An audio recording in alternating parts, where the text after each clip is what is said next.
Pagkabarila talaga yan. At uubusin ko yung mga putang ilang yan. Let me be very clear to everybody. I am not for the ouster of Marcos. Marcos was elected for this specific period of the rule dito sa Pilipinas. Huwag natin tanggalin dyan because that is the free will of the people. Hinalan siya peaceful naman. And I said that ano ko kay Marcos, yun lang naman tsa-tsa.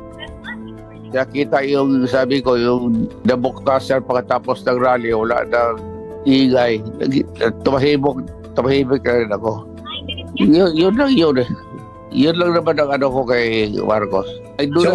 Sa madaling sabi, Mr. President, kaya kayo nagsalita rin, hindi dahil gusto nyo tanggalin ng Presidente Marcos Jr. gaya ng sinasabi ng iba. At hindi rin dahil kayo daw ay aarestuhin ng ICC at nagtatago kayo dun sa Mindanao Republic. Let me be very clear on this also, Sal. Mr. Marcos has nothing to do with the ICC. As a matter of fact, I am not asking for his help. Sarili ko itong this started even before him. Ako na ang bahala sa sarili ko dito. I will deal with the ICC myself.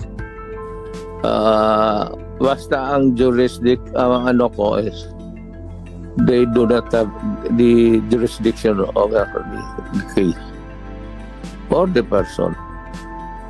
Diyan lang kami magkatalo. Hindi ko kailangan si Marcos. Hindi naman nila pwede nang ginamit. At saka hindi naman, alam ko hindi yun ang intensyon ni Marcos. Natakot-takutin ako na arestuhin ako ng ICC. Walang pakialam ang ICC sa akin. At hindi nila ako mahuli talaga. Mahuli nila ako patay. Kung gusto man sila magtangka talagang pumasok sa Pilipinas, unahin ko na sila muna. Ilan ba sila? Kayong mga sundalo, tumabi muna kayo. Kasi hindi ninyo ito away. Wala namang jurisdiction yung pumapasok na yan. Walang basis. Ano ang otoridad nila na the authority to come in and arrest people? Wala. Para sa akin, wala. Kaya pag pumunta nila ako, arrestuhin nila ako dito, magkabarila talaga yan. At uubusin ko yung mga putang ilang yan.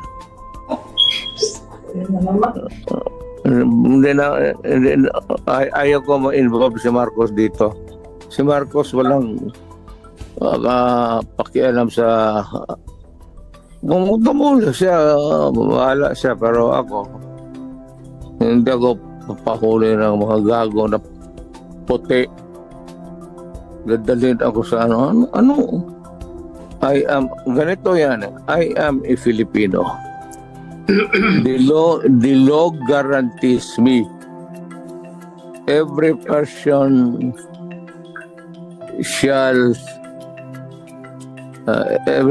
shall be itong clause ng Constitution sa Bill of Rights natin. Every person shall be no person shall be deprived of life, liberty, or property without due process of law. Not any person shall be denied the equal protection of the clause of the Constitution. Dito, bago mo ikulong ang tao, may free. Ang ginamit nila dito sa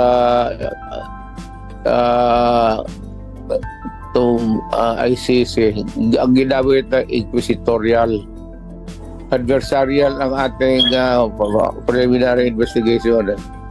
Kaya nga makakaroon ka ng you can ask for a clarificatory time.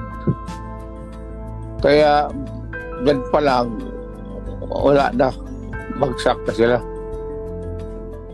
Wala silang preliminary investigation pa. I am entitled to that. Kahit sa ebidensya nila.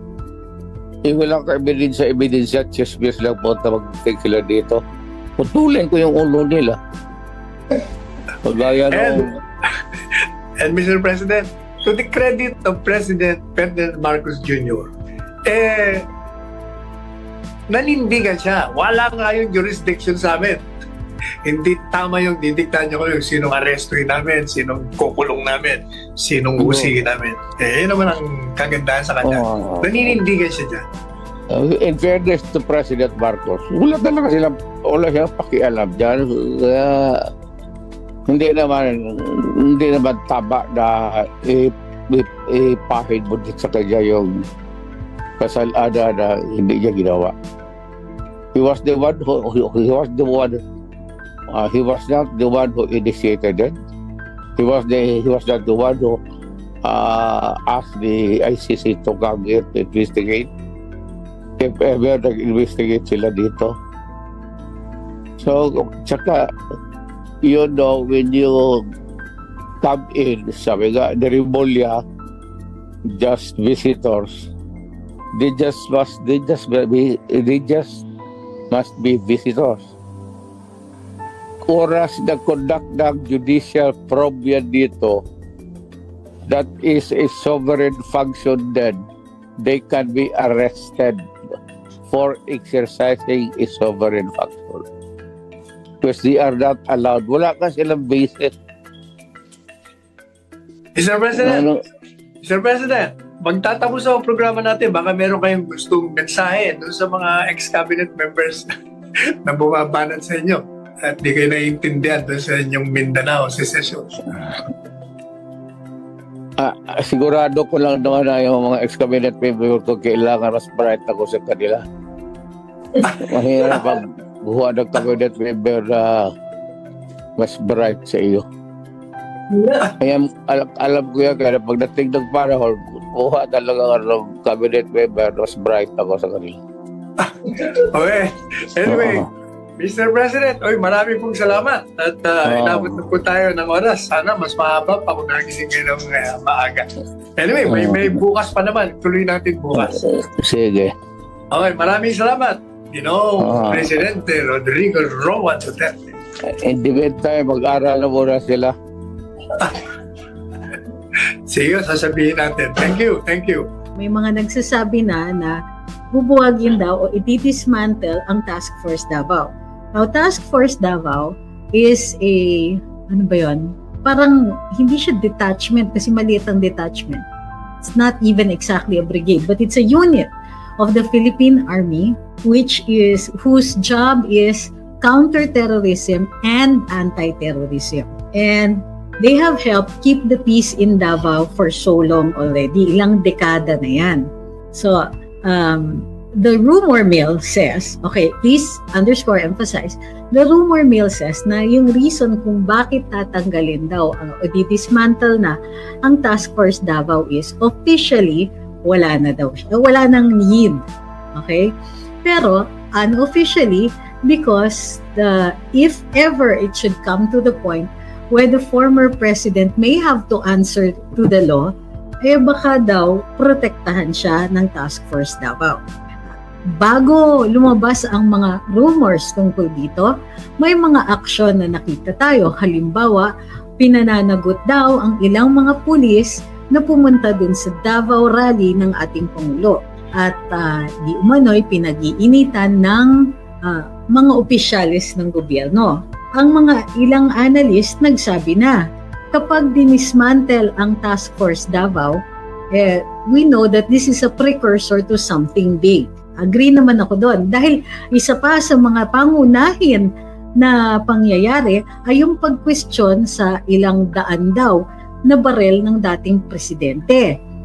Never mind kung cover dito ng mga licenses at updated sila, kinwestiyon pa rin ang kanyang ownership ng mga yon. At kumbaga, tinanong din kung ito ay updated. So, umabot sa dating Pangulo na tinatanong at pinoprobe yung kanyang mga firearms. And nadidig niya na ilan sa kanyang mga kaalyado o mga tao na associated sa kanya ay tinitignan din at pinoprobe din dun sa kanilang ownership ng mga baril. Today, rumagsa ang rumor, super emphasize rumor para hindi nila tayo i-accuse ng A, nagpapaniwala, or B, rumor mongering. Okay. So, rumagsa ang rumor, dala na siguro ng ilang mga social media posts na may posibilidad na arestuhin ang dati nating Pangulo. Hindi maliwanag kung ano yung charge, hindi maliwanag kung sino yung nagpapaaresto at kung ano base sa anong order ang alleged arrest. Gayunpaman, dahil kaakibat nito ang balitang ididistong ka na o ididismantle ang Task Force Davao, tumaas din ang kumbaga anxiety levels or restlessness ng mga tao, nag-iintay ng balita kung ito nga ay magaganap. Okay. Of course, hindi nangyari. Pero rumagsa pa rin ang mga rumor tungkol dito sa pagpapaarestuhin daw ang dating Pangulo base sa isang order ng ICC. Hindi rin nakatulong na sinasabi ni dating Senador Antonio Trillanes at ilan sa mga tsuwariwap niya na takot yan si Digong sa ICC. Wala, andyan na yung ICC. Nako, mga sir, hindi po stress levels ni dating Pangulo ang tinatataas ninyo, yung inis levels lang namin. Kasi tunog na tunog epal talaga yung mga ganong klaseng salita na hindi naman masubstantiate. So, kanina medyo dahil rumaragsa nga ang balita, ang daming, how do you call this, mataas ang tempers, abait ko, na ang daming masungit, ang daming nag-iisip, ano bang mangyayari dito, ano nangyayari sa bayan natin. Oh, by the way, kinorek nga pala ako ng isang follower dito tungkol dun sa kasabihan nga na what is happening to our country, General, 1992 daw nangyari yun. Okay. Sabi ni Ma'am Maria Dulce, nakakatakot, parang prelude to another martial law ang lahat ng nangyayari. Lawsuits, threat to civic freedoms targeting leaders and bloggers. Yan po, yung isa pa, tama po kayo, yan po yung isa pang component ng anxiety levels ng ilang tao. Kasi, nag-umpisa sa parang ang dahan-dahan nililimita ang ating mga karapatan. Na wala namang taong pwedeng gumawa nun maliban lang kung kung yung mga tao ay threat to national security. Pero ito na nga ang mga pangyayari. Oh my goodness, hindi ko naiintindihan nitong mga taong to. Pupunta dito para sabihin na ayaw nila ako dun sa feed nila, pero papasok dun sa conversation. Nakakaloka, no? Yung mga kaipala ng mga tao. As if we care about you. So in the meantime, may mga sumasakay din dito. Siyempre, may mga tao na gusto nila na rumagsa ang mga rumors na yan kasi may destabilizing effect. Ang destabilizing effect na ito ay maaaring pagsamantalahan, lalo-lalo na ng mga state forces. So, by state forces, what do I mean? Mga puwersa ng gobyerno na posibleng gustuhin nila na magulo nang sa gayon pwede silang umaksyon. Number 1, pwede mag-martial law. Number 2, pwede baguhin yung saligang batas. Nax, may reason na, di ba? Number 3, for purposes of limiting the freedoms of speech, maaari din silang umariba para mag-take down ng mga posts saying na you are a threat to national security. Given these conditions, maaari din silang humirit ng, inciting to sedition ka. So, ang mga scurrilous libels are inciting to sedition and so on. So, dahil din sa mga, nagpatong-patong na yung mga pangyayari. So today, hindi nakakagulat na bumagsa ang ganong klaseng balita. Of course, maalam natin, merong pinanggagalingan po itong rumor na ito. At hindi rin natin masasabing wala siyang basihan. Ngunit, nakita natin na base dun sa mga ilang mga posts ng ilan lang ng mga vloggers, hindi pa yan ragsa, hindi pa yung mga viral ha. biglang nag-announce later in the afternoon ang Chief of Staff ng Armed Forces of the Philippines, si General Romeo Browner, na wala raw katotohanan yung pagdistongka ng Task Force Davao. And as a matter of fact, dadagdagan pa daw ang mga task force para mas maiging maprotektahan ang bayan. Uy, bakit? Ano ba ang bumulusok para mag-necessitate ng additional task forces? Ano ba ang nangyari para isipin natin na, uy, kailangan pa natin ng mga task force? Ano yun? Bakit biglang ganon? So, muli, naramdaman na naman natin na, ano ba to? Hindi nyo naman in-address yung mga talagang humaragsang issue. Instead, sasabihin niyo, ay hindi namin pala tatanggalin ang Task Force Davao. Ito yung problema. Dahil humaragsa nga yung mga bali-balita, nagtanong-tanong ako. Hindi ko na lang sasabihin kung sino-sino at ano yung mga command ng mga nakausap natin, pero kinonfirma naman sa akin na go na daw yung pag-dismantle at pag-disarma sa task